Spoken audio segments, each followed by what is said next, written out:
बिस्मिल्लाहिर्रहमानिर्रहीम। अस्सलाम वालेकुम डियर स्टूडेंट्स। हम डिस्कस कर रहे थे ऑल्टरनेटिंग करंट और ऑल्टरनेटिंग वोल्टेज को। ऑल्टरनेटिंग वोल्टेज से ही करंट जो है वो सर्किट में फ़्लो करता है। तो जो सोर्स वोल्टेज का है वही सोर्स करंट का है।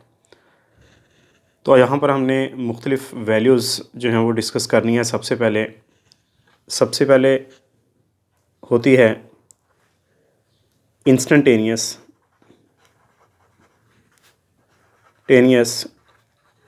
वोल्टेज, या करंट भी ले सकते हैं। इंस्टेंटेनियस वैल्यू इनकी, तो at any instant of time, वक़्त के किसी भी लम्हा में जो वैल्यू होगी वोल्टेज या करंट की, उसे हम इंस्टेंटेनियस वोल्टेज या इंस्टेंटेनियस करंट का नाम देते हैं। ये कोई भी वैल्यू हो सकती है, any value between positive peak and negative peak. Positive peak और नेगेटिव पीक के दरमियान में कोई सी भी ये वैल्यू हो सकती है, इंक्लूडिंग ज़ीरो भी उसमें शामिल हैं, वो भी इंस्टेंटेनियस वैल्यू होगी। लिहाजा किसी भी लम्हे, किसी भी वक़्त जो वैल्यू होगी वोल्टेज या करंट की, उसे हम उसकी इंस्टेंटेनियस वैल्यू कहेंगे, जिसको हम V या I के साथ जो है वो रिप्रेजेंट करेंगे। दूसरी होती है पीक वैल्यू।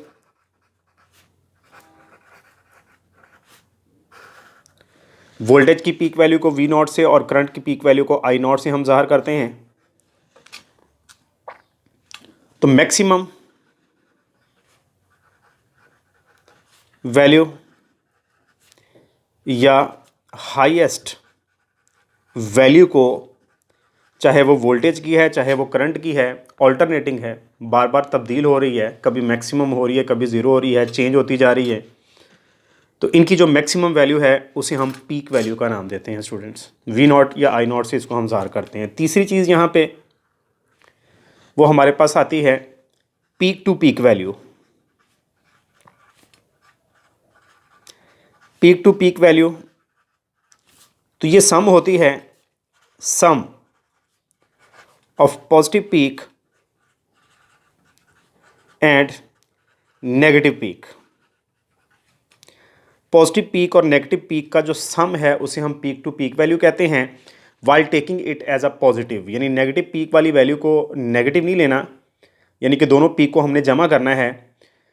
तो यानी पीक टू पीक वैल्यू हम किसको कहेंगे? पीक टू पीक वैल्यू, दो पीक वैल्यूज़ को जमा करें, यानी V0 plus V0, peak value को V0 से ज़ाहिर करते हैं, तो 2V0 ये हमारे पास कहलाएगी peak to peak value students.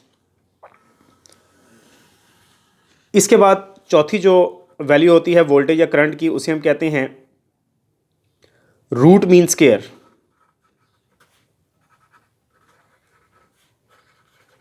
Root mean square value. तो students, root mean square value को ज़रा आप लोगों को ध्यान से समझना होगा। ये थोड़ी सी लेंथी और थोड़ी सी मुश्किल चीज़ है, कंसेप्चुअल चीज़ है। जब हम ऑल्टरनेटिंग वोल्टेज, जिसके बारे में हमने कल पढ़ा, उसका हम ग्राफ यहाँ पे बनाते हैं, ग्राफ को डिस्कस करते हैं। इस तरह से कल हम बना चुके हैं और ये भी डिस्कस किया गया था। टाइम के लिहाज से बनाएंगे, ऊपर की तरफ प्लस की वोल्टेज होगा, नीचे की तरफ नेगेटिव होगा, यहाँ पे ज़ीरो होगा। तो लिहाजा एक पूरा साइकिल, इसे कंप्लीट साइकिल कहते हैं ऑल्टरनेटिंग वोल्टेज का या ऑल्टरनेटिंग करंट का। फ़िलहाल वोल्टेज की हम बात कर रहे हैं, करंट का भी इसी तरह से होता है। तो ऑल्टरनेटिंग वोल्टेज का ये जो कंप्लीट साइकिल है, ये दो हाफ साइकिल्स पर मुश्तमिल होता है। यहाँ से लेकर यहाँ तक अगर देखेंगे तो इसको हम नाम क्या देंगे? Positive half cycle. ठीक है जी, ये पॉजिटिव हाफ साइकिल है। और यहाँ से लेकर यहाँ तक अगर हम देखेंगे तो इसको हम नाम देंगे नेगेटिव हाफ साइकिल। तो एक कंप्लीट साइकिल जो है वो दो हाफ साइकिल्स पर मुश्तमिल होते हैं और कॉरस्पॉन्डिंग वैल्यूज़ इनकी बराबर होती हैं। कॉरस्पॉन्डिंग वैल्यूज़ इक्वल होती हैं दोनों साइकिल्स की। अब ये कॉरस्पॉन्डिंग वैल्यूज़ से क्या मुराद है स्टूडेंट्स? इस चीज़ को आप लोगों ने गौर करना है कॉरस्पॉन्डिंग वैल्यूज़ का मतलब है कि अगर हम पॉजिटिव हाफ साइकिल की ज़ीरो वाली वैल्यू लेंगे, इनिशियल वैल्यूज़ कह लें, चलें ज़ीरो ना कहें, इनिशियल वैल्यू, तो नेगेटिव हाफ साइकिल की भी इनिशियल वैल्यू ली जाएगी। अगर पॉजिटिव हाफ साइकिल की पीक वैल्यू ली जाएगी तो नेगेटिव हाफ साइकिल की भी पीक ली जाएगी। अगर मैं ज़ीरो और पीक के दरमियान में सेंटर में बिल्कुल वैल्यू ले रहा हूँ तो फिर मैंने इसकी भी नेगेटिव और ज़ीरो के नेगेटिव पीक और ज़ीरो के दरमियान में हमने लेनी है नेगेटिव हाफ साइकिल की भी। तो कॉरस्पॉन्डिंग अगर मैं फाइनल वैल्यू इसकी कंसीडर कर रहा हूँ, उसकी भी फाइनल वैल्यू कंसीडर करेंगे, तो इस तरह से इनकी कॉरस्पॉन्डिंग वैल्यूज़ जो हैं वो इक्वल होती हैं बट ऑफ अपोजिट साइंस, लेकिन उनके साइन जो हैं वो अपोजिट होते हैं। मतलब पॉजिटिव वालों की पॉजिटिव होती हैं, नेगेटिव वालों की नेगेटिव होती हैं। तो लिहाजा जब हम इसका एवरेज लेते हैं, आप लोगों को स्टूडेंट ये चीज़ बताई जा चुकी है पहले भी कि जब भी कोई चीज़ तब्दील हो रही होती है तो ये एक रूल है जनरल सा कि हम उसका हमेशा मीन यानी एवरेज लेते हैं, औसत लेते हैं जब भी कोई चीज़ तब्दील होती है, चेंज हो रही होती है। तो ये ऑल्टरनेटिंग है, तब्दील होने वाला, ये बार बार चेंज हो रहा है, टाइम के लिहाज से ये बढ़ता जा रहा है, फिर आहिस्ता से कम हो रहा है, फिर दूसरी साइड पे बढ़ता जा रहा है, फिर कम हो रहा है। तो ये मुसलसल चेंज आ रहा है, तो हमें इसका एवरेज लेना होगा। कैलकुलेशंस के लिए हमेशा इसका एवरेज लेंगे। लेकिन जब हम एवरेज लेंगे तो एवरेज वैल्यू जब मैं लेता हूँ यहाँ पर इसकी वोल्टेज की, तो देखें मेरे पास क्या आएगा कि पॉजिटिव हाफ साइकिल की वैल्यूज़ और नेगेटिव हाफ साइकिल की बराबर हैं। पॉजिटिव हाफ साइकिल को प्लस वी का नाम दिया और नेगेटिव हाफ साइकिल को माइनस वी का नाम दिया। दोनों को जमा करके जब मैंने दो पे डिवाइड किया तो आंसर मेरे पास क्या आ गया, ज़ीरो। यानी एवरेज वैल्यू मेरे पास वोल्टेज की ज़ीरो आ रही है पूरे साइकिल में। अगर एवरेज वैल्यू ज़ीरो आ रही है तो इसका मतलब कि पावर डिलीवर्ड जो है वो भी ज़ीरो आनी चाहिए, क्योंकि पावर का जो फार्मूला होता है, कई फार्मूले आप लोगों ने पढ़े, वी आई भी इसका एक फार्मूला होता है और भी डिफरेंट फार्मूले होते हैं। तो अगर वोल्टेज जो है वो ज़ीरो आ गया है तो इट मीन्स एक पूरे साइकिल में पावर जो है वो ज़ीरो है, विच मीन्स के पावर आगे डिलीवर नहीं हो रही, जबकि पावर डिलीवर तो ज़ीरो नहीं होती, but power delivered is not equal to zero. एक पूरे साइकिल में पावर आगे डिलीवर होती है। फॉर एग्जांपल अगर आप लोग ये ऑल्टरनेटिंग वोल्टेज एक पंखे को दे रहे हैं तो पंखा चलेगा लाजमी तौर पे चलेगा, उसमें से ऑल्टरनेटिंग करंट गुजरेगा। जब पंखा रन करेगा इट मीन्स के पावर कंज्यूम कर रहा है वो, तो पावर तो उसको मिल रही है, जबकि एवरेज वोल्टेज ज़ीरो आ रहा है। और मैथमेटिकली अगर हम देखेंगे तो हमारे पास पावर ज़ीरो आ रही है, लेकिन एक्चुअल केस में ऐसा नहीं है। एक्चुअल केस में पावर डिलीवर ज़ीरो नहीं आ रही। इस मसले को सॉल्व करने के लिए हम क्या करते हैं कि हम वोल्टेज की जितनी भी वैल्यूज़ होती हैं पॉजिटिव हाफ साइकिल में और नेगेटिव हाफ साइकिल में, उनका हम स्केयर ले लेते हैं। और फिर स्केयर का जब हम एवरेज लेते हैं तो वो कभी भी ज़ीरो नहीं आता।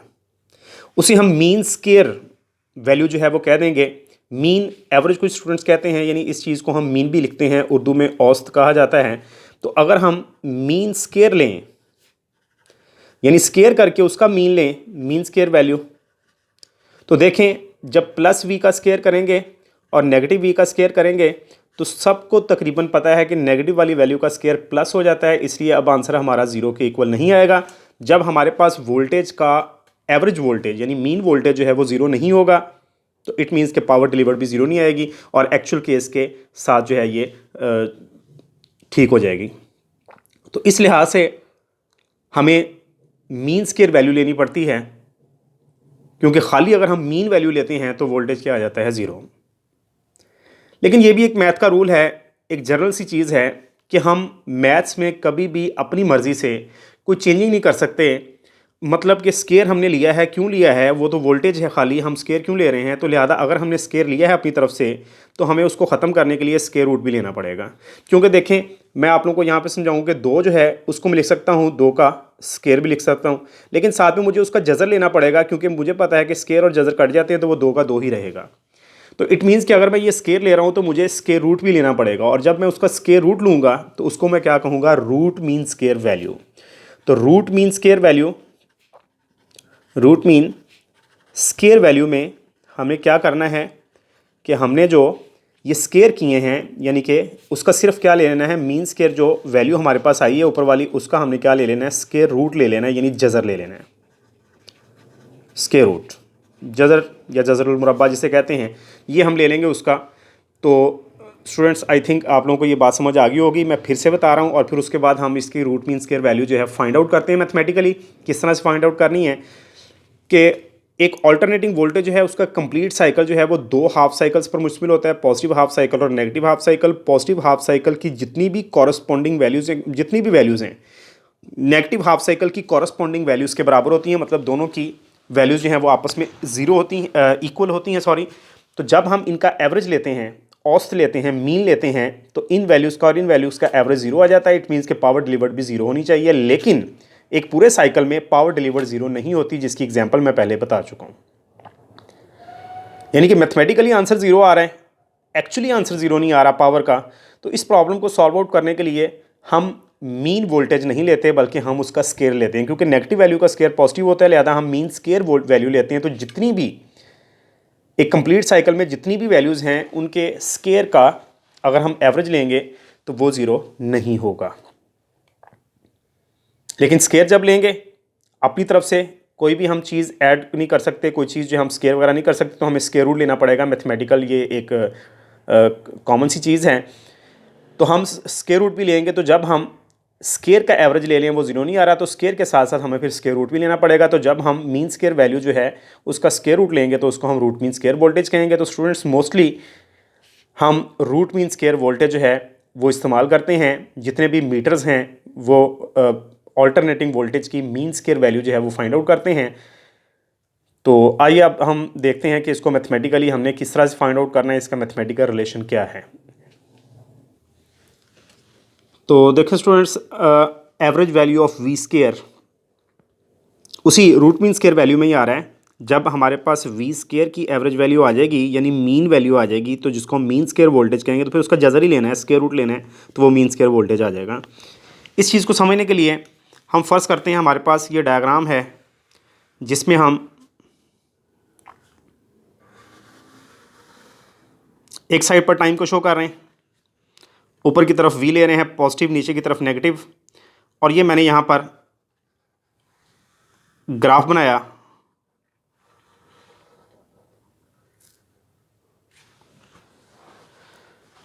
साइकिल जो है वो कंप्लीट बराबर बराबर रखना होता है। ये छोटा हो गया थोड़ा सा, तो आप लोगों ने इसको सही तरह से बनाना होगा। तो ये हमारे पास ऑल्टरनेटिंग वोल्टेज का ग्राफ है जो हमने थोड़ी देर पहले बनाया। अब अगर मैं इसका स्केयर लेना चाहता हूँ, क्योंकि मैंने एवरेज वैल्यू किसकी निकालनी है, वी स्केयर की, तो हमने पढ़ा कि स्केयर जब हम करते हैं तो माइनस वाली वैल्यूज़ भी क्या हो जाती हैं, प्लस हो जाती हैं। नेगेटिव वैल्यूज़ भी पॉजिटिव हो जाती हैं, वो नेगेटिव नहीं रहती। लिहाजा अगर हम वी स्केयर का ग्राफ बनाएंगे, तो फ़र्ज़ कर लेता हूँ मैं वी स्केयर की यहाँ पर ये मैं लगा लेता हूँ, ये उसकी वैल्यू है वी स्केयर की, यानी ये वी नॉट स्केयर है, मतलब वी स्केयर की मैक्सिमम वैल्यू है। ऊपर की तरफ हम वी स्केयर जो है वो शो करेंगे। तो वी स्केयर जब हम इसका स्केयर लेंगे, तो स्टूडेंट इस तरह से कुछ हमारा जो है ग्राफ बनेगा। ग्राफ ध्यान से बनाना होगा, मतलब कि जहाँ पर ये पीक है तो वहाँ पर पीक ही आप लोगों ने रखनी है उसके ऊपर, और उसके बाद यहाँ से भी नेगेटिव वाला भी जो है वो पॉजिटिव साइड पर आएगा मूव करता हुआ। नेगेटिव वाली वैल्यूज़ का स्केयर भी पॉजिटिव होता है, और उसके बाद जब यहाँ से आप लोग जाएंगे तो ये भी पॉजिटिव ही रहेगा, मतलब नेगेटिव का स्केयर भी पॉजिटिव होता है। तो ये मैंने जो ग्राफ बनाया है ये वोल्टेज के स्केयर का है, और ये उसकी मैक्सिमम वैल्यू है, जबकि ये वाला खाली वोल्टेज का हमारे पास ऑल्टरनेटिंग वोल्टेज का जो है ये ग्राफ था। तो यहाँ पर ज़ीरो है वोल्टेज, वहाँ पे वी नॉट स्केयर है। तो हम इसकी सबसे पहले एवरेज वैल्यू जो है वो लेते हैं। तो जो हम यहाँ पर ऊपर लिखा हुआ है, हेडिंग दी हुई है, जिसको मैं mean square value of voltage का नाम दूंगा, mean square value of voltage, यानी स्केयर का एवरेज ले रहा हूँ मैं। तो एवरेज कैसे लेते हैं, इनिशियल वैल्यू और फाइनल वैल्यू को ऐड करें और 2 पे डिवाइड करें। तो इनिशियल वैल्यू क्या थी इसकी, ज़ीरो। फाइनल वैल्यू क्या थी हमारे पास, वी नॉट स्केयर, ये आ रही है ना ग्राफ की। इनिशियल वैल्यू ज़ीरो है और ज़्यादा से ज़्यादा कहाँ तक जा रहा है, वी नॉट स्केयर तक। Initial value plus final value divided by 2, तो ये बनाए एवरेज वैल्यू बनी V not square divided by 2। तो एवरेज वैल्यू अगर मैं बनाना चाहूँ तो ज़ीरो और वी नॉट स्केयर का हाफ, यानी सेंटर में जो है वो ये मेरे पास ये जो मैंने लाइन लगाई है, कि मेरे पास क्या आ रही है, मीन स्केयर वोल्टेज आ रहा है, यानी कि वोल्टेज के स्केयर की एवरेज वैल्यू आ रही है मेरे पास। तो अगर हमें रूट मीन स्केयर वैल्यू लेनी है तो स्केयर रूट लेंगे, taking square root. Square root अगर हम लेते हैं तो स्टूडेंट स्केयर रूट जब हम जज़र लेंगे ऊपर वाली रकम का, तो उसको हम रूट मीन स्क्वायर वोल्टेज का नाम देंगे, रूट मीन स्क्वायर वोल्टेज। अब ये कॉमन सी चीज़ है कि जब भी हम स्क्वायर रूट लेते हैं तो आंसर जो है वो छोटा हो जाता है।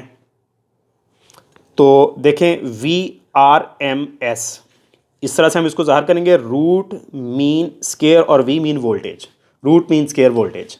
तो क्या आएगा, मैंने इसका क्या लेना है, स्क्वायर रूट, तो V0 स्क्वायर डिवाइडेड बाय 2। तो जब हम जज़र लेंगे तो मेरा आंसर जो है वो इससे भी छोटा आ जाएगा। तो यहाँ पे करके मैं अगर एक छोटी सी लाइन लगाऊँ, डॉटेड लाइन में लगा रहा हूँ, तो ये जो चीज़ है ये ज़ाहिर करेगी किस चीज़ को, ये मेरे VRMS को ज़ाहिर करेगी। यानी ये रूट मीन स्क्वायर वोल्टेज है, रूट मीन स्क्वायर वैल्यू है। तो यहाँ तक अगर मैं देखूँ तो यहाँ तक मेरे पास जो ग्राफ था वो खाली V0 का था, मतलब ये V0, क्योंकि ये V का ग्राफ था, ये V की मैक्सिमम वैल्यू है यहाँ पे। लेकिन ये वाली जो लाइन है यहाँ पर तक मैं देखूँ तो ये V0 स्क्वायर का हाफ है, बल्कि बाहर मैंने मेंशन किया भी हुआ है, उसको करंट भी ले सकते हैं, उसको हम वोल्टेज भी ले सकते हैं, दोनों तरह से कर सकते हैं। जबकि ये लाइन तक मेरे पास जो वैल्यू है वो हमेशा मेरे पास क्या है, रूट मीन स्क्वायर वैल्यू है, VRMS वैल्यू है। तो स्टूडेंट ये ग्राफ आप लोगों ने छोटा सा साथ में बनाना होगा, तो लिहाजा मेरे पास VRMS ये किसके इक्वल आया, जब मैं इसका स्क्वायर रूट लूँगा तो स्क्वायर कैंसिल हो जाएगा, divided by square root of 2। Square root of 2 अगर आप लोग इसको लेना चाहें तो 1.414 होता है, और अगर आप लोग V0 को एक साइड पे रखें और 1 को डिवाइड करें 1.414 से, तो ये आएगा 0.707। तो ये स्टूडेंट्स हमारे पास VRMS का फार्मूला बना, रूट मीन स्क्वायर वोल्टेज निकालेगा। क्यों हमें रूट मीन स्क्वायर वोल्टेज लेना पड़ता है, वजह क्या है, वो रीज़न मैं आप लोगों को बता चुका हूँ, उसको वीडियो को दोबारा से देखें। और इसी तरह से अगर हम ये वोल्टेज की बजाय करंट की बात कर रहे हों तो same formulas I0 divided by square root of 2 I0 divided by 1.414 which mean 0.707 I0 आ जाएगा, करंट की रूट मीन स्क्वायर। तो ज़्यादातर जो मीटर्स हैं वो रूट मीन स्क्वायर वोल्टेज या रूट मीन स्क्वायर करंट की पैमाइश करते हैं, ऑल्टरनेटिंग मीटर्स। तो VRMS को आमतौर पर यूजुअली हम VRMS को V ही लिखते हैं, एंड IRMS जो है उसको I के साथ ही ज़ाहिर करते हैं। So we can say V बराबर है V0 divided by square root of 2 and I is equal to I0 divided by square root of 2। तो ये स्टूडेंट हमारे पास मुख्तलिफ वैल्यूज़ थी वोल्टेज की, ऑल्टरनेटिंग वोल्टेज की, जिसमें हमने सबसे पहली वैल्यू पढ़ी इंस्टेंटेनियस वैल्यू ऑफ वोल्टेज, उसके बाद हमने डिस्कस की पीक वैल्यू ऑफ वोल्टेज, उसके बाद हमने डिस्कस की peak to peak value of voltage, और चौथे नंबर पर हमने डिस्कस की रूट मीन स्क्वायर वोल्टेज। और इसमें रूट मीन स्क्वायर वोल्टेज जो है वो ज़्यादा इम्पोर्टेंट है, जो कि आप लोगों को ज़हन में रखना होगा किस वजह से क्यों ली जाती है। अगर बात की समझ नहीं आई तो आप लोग इसको डिस्कस कर सकते हैं, और अगर इसको वीडियो को दोबारा से देखें, मैं सारा क्लियर कर चुका हूँ, फिर भी कोई प्रॉब्लम हो तो उसको आप लोग समझ सकते हैं। तो आज के लेक्चर में हम यही काम करेंगे। नेक्स्ट लेक्चर तक के लिए अल्लाह हाफिज़।